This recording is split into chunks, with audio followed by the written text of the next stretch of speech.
कल्कि अपने व्यंग्यात्मक लेखन के लिए जाने जाते थे। द टाइगर किंग उनकी एक प्रसिद्ध कहानी है जिसमें उन्होंने राजाओं के निरंकुश शासन और अंधविश्वासों पर व्यंग्य किया है। ये कहानी मजेदार और शिक्षाप्रद दोनों है, जिसमें भाग्य और अहंकार के टकराव को दर्शाया गया है। कहानी की शुरुआत प्रतिबंधपुरम के महाराजा जंग जंग बहादुर की है, जिन्हें टाइगर किंग कहा जाता है। उनकी जन्म के समय ही ज्योतिषियों ने भविष्यवाणी की थी कि उनकी मृत्यु एक बाघ के कारण होगी। यह सुनकर नवजात राजकुमार ने, जो बोल भी नहीं सकता था, सभी को चौंका दिया।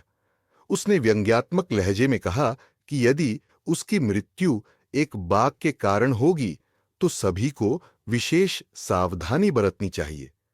ज्योतिषियों ने स्पष्ट किया कि राजा चाहे कितने भी शक्तिशाली क्यों न हो, एक दिन उनकी मौत एक बाघ के कारण होगी। राजकुमार बड़ा हुआ और उसे सिंहासन सौंप दिया गया। अब वह प्रतिबंधपुरम के महाराजा बन चुके थे। अपने राज्याभिषेक के तुरंत बाद उन्होंने बाघों का शिकार करना शुरू कर दिया। उन्होंने घोषणा की कि पूरे राज्य में सिर्फ वही बाघों का शिकार कर सकते हैं और अन्य किसी को भी इसकी अनुमति नहीं होगी। यह एक अंधविश्वास और अहंकार से भरा निर्णय था।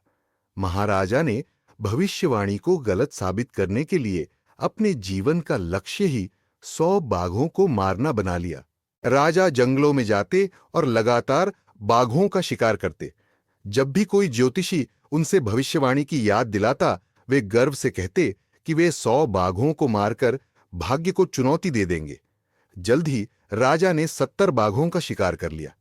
लेकिन फिर राज्य के जंगलों में बाघों की संख्या कम होने लगी। इससे निपटने के लिए उन्होंने दूसरे राज्य की राजकुमारी से विवाह कर लिया, क्योंकि उस राज्य में बाघों की संख्या अधिक थी। जब भी वे अपनी रानी से मिलने जाते, वे वहां बाघों का शिकार करते और धीरे धीरे 99 बाघों का आंकड़ा पूरा कर लिया। जब राजा को लगा कि अब केवल एक और बाघ मारना बाकी है, तो उन्होंने अपने राज्य के जंगलों को खंगाल डाला, लेकिन उन्हें कोई बाघ नहीं मिला। क्रोधित होकर उन्होंने अधिकारियों को आदेश दिया कि यदि 100वां बाघ नहीं मिला तो वे सभी को बर्खास्त कर देंगे। डर के कारण उनके अधिकारियों ने एक बूढ़े और कमजोर बाघ को जंगल में खोजा। राजा ने खुद उसे मारने के लिए गोली चलाई, लेकिन गोली बाघ को केवल छूकर निकल गई। राजा को लगा कि उसने बाघ को मार दिया, लेकिन असल में बाघ जीवित था। राजा के सैनिकों ने यह देख लिया, लेकिन डर के मारे उन्होंने राजा को सच्चाई नहीं बताई। उन्होंने बाघ को चुपके से मारकर राजा को सूचित कर दिया कि उन्होंने 100 बाघों का शिकार पूरा कर लिया है। अब राजा बहुत खुश थे और उन्होंने सोचा कि उन्होंने भाग्य को हरा दिया है। इस खुशी में उन्होंने अपने बेटे के तीसरे जन्मदिन पर उसे एक लकड़ी का बाघ उपहार में दिया। लेकिन इस खिलौने की सतह बहुत खुरदरी थी और खेलते समय उसमें से निकली एक लकड़ी की कील राजा की उंगली में चुभ गई। यह मामूली घाव था, लेकिन धीरे धीरे संक्रमण बढ़ गया। डॉक्टरों ने बहुत प्रयास किया, लेकिन राजा को बचा नहीं सके। अंततः उनकी मृत्यु हो गई, जिसका कारण बाघ बना, लेकिन एक असली बाघ नहीं, बल्कि एक साधारण लकड़ी का खिलौना। इस तरह ज्योतिषियों की भविष्यवाणी सच साबित हुई और राजा अपने ही अहंकार का शिकार बन गए।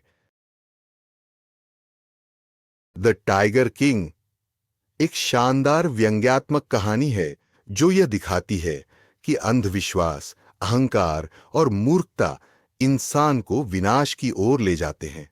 राजा ने बाघों को मारकर अपनी मौत को टालने की कोशिश की, लेकिन अंत में वही बाघ, लकड़ी का खिलौना, उनकी मृत्यु का कारण बना।